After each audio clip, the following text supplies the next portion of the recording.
Hello, everyone. Nice to meet you. My name is Yiram John, and today we'll be talking about the concept and framework of the Singapore Family Office. Specifically, we will explore why high net worth individuals in Korea are increasingly looking at Singapore as a base for managing and protecting their wealth. My goal is to show you that Singapore family offices are not just about lowering taxes. They're about building a structure for asset protection, smooth succession, and serving as a global investment hub. And we will look at this in three parts. First, what exactly is a family office and what are the main types? Second, what is the legal foundation of Singapore's family office regime?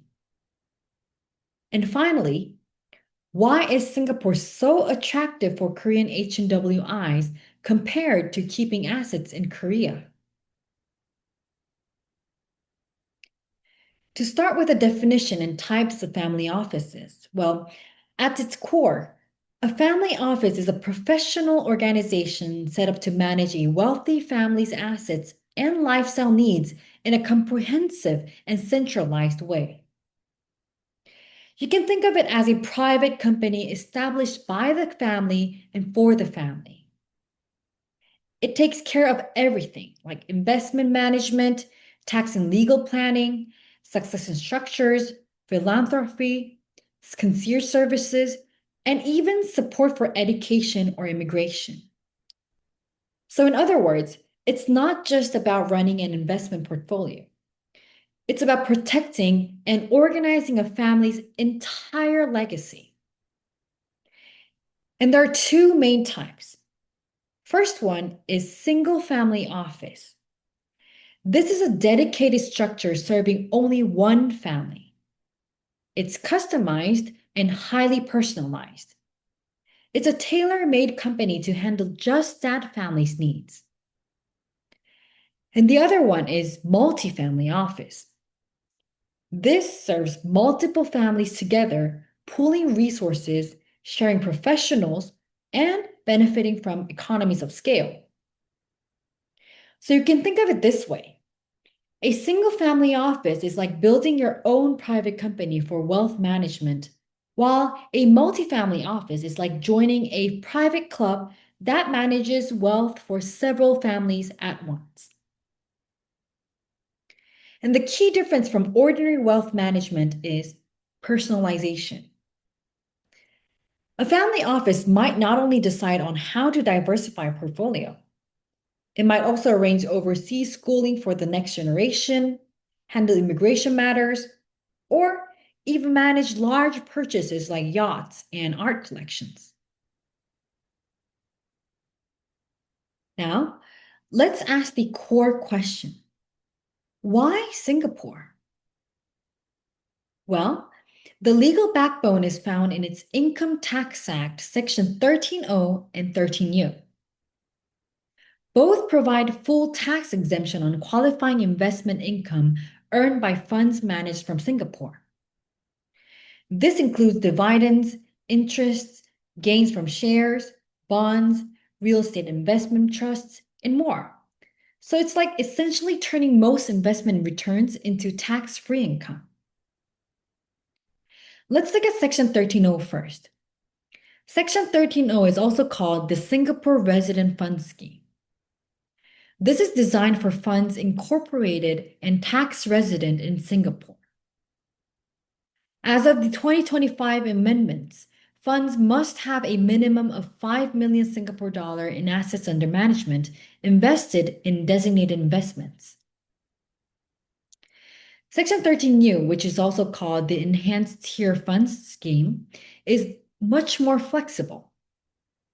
It allows both Singapore-based and offshore funds to qualify, provided they meet the higher threshold of 50 million Singapore dollar in asset under management.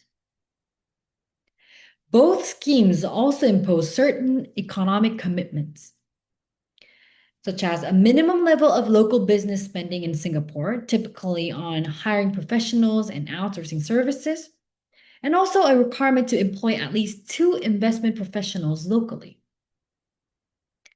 The government tightened these requirements in 2025 to ensure that family offices create real economic substance in Singapore, not just like letterbox entities. On the regulatory side, the Monetary Authority of Singapore exempts single family offices that manage only their own family's assets from the requirement to hold a fund management license. This is very different from ordinary asset managers who must be licensed. It means that if you're just managing your own family's money, the compliance burden is deliberately kept light. So, the combination is actually very powerful. 13.0 and 13U provide tax neutrality, while MAS rules make regulation manageable for families.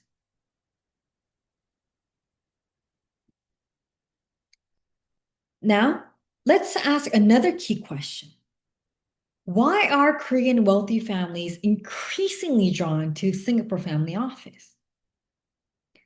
Well, first would be the contrast with Korea itself. Korea has one of the highest inheritance and gift tax regimes in the world. It's up to 50% plus surcharges. There's no comprehensive family office system, so families rely on fragmented corporate structures or trusts, often with heavy tax exposure. This creates legal uncertainty, and in high-profile cases, it even creates family feuds. But Singapore, by contrast, abolished inheritance tax in 2008. They have no capital gains tax, and they also offer clear family office structures under MAS. That means Korean families can protect assets and pass them on smoothly to the next generation and avoid the risk of having half their wealth lost to domestic taxation. Second would be political and legal stability, of course. Singapore consistently ranks at the top of the World Bank's Ease of Doing Business Index. It has rule of law, transparent courts, and a reputation as Asia's most reliable financial center. MAS has even created a dedicated family office development team since 2019 to attract global wealth. And third would be global investment access. Singapore is geographically positioned as a gateway to Southeast Asia, India, and China. Korean investors, frustrated by limited growth at home, can use Singapore as a hub for cross-border investments. And in fact, after the 2019 Hong Kong protests, many Chinese tycoons shifted to Singapore, and today, more than half of Asia's family offices are based here.